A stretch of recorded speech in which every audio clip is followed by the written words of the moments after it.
দোনো হাত দুইয়া খা, মানে না হুনে না হুজুর গো কথার ভ্যালু নাই। আল্লাহ কানে দুইয়া এখন হাত ধোয়াইতেছি, কেমন লাগে? পকেটের মধ্যে মেডিসিন উঠায় আর হাত দলে, আমার ওখানে ধুইবেন নি, এখনো ধোয়। অনেক অফিসে এখনো মেডিসিন আছে, হাত ধোয়। আর আমরা যে এত বছর কইছি নবীর সুন্নাত, এখন তুমি দৈনিক 50 বার ধুইলেও কোনো সওয়াব নাই, কারণ আমরা দুই সুন্নত মনে করে, আর তুমি মরার ডরে করোনা মনে করে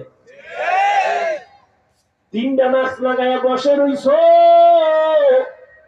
বাবার করোনা, ছেলেরা কাছে যায় না, মরবে। লাস্টারে লোকের টাকা দিয়া বাইরে ফালাইয়া দিছে, জানালা বন্ধ, একবারও নজর করে দেখলো না, লাশটা কুত্তায় খাইলো না, জানাজা হলো দেখলো না। ইতিহাস ভুলে যাস না যুবক বাবা, ভালো করে লেখা রাখিও বাবা, এই জমিনে ইতিহাস লিখে রাখো।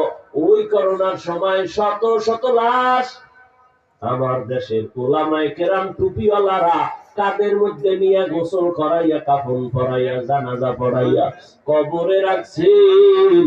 একজন হুজুরেও করোনায় মরে না।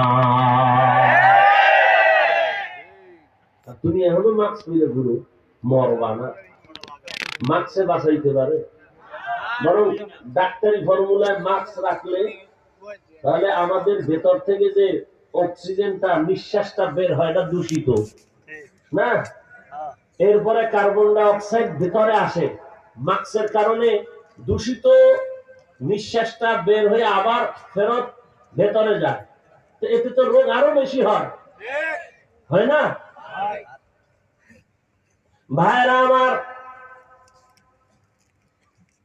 নবীজি বললেন, যারা আমার বিরোধিতা করে তারা আমাকে মানে না।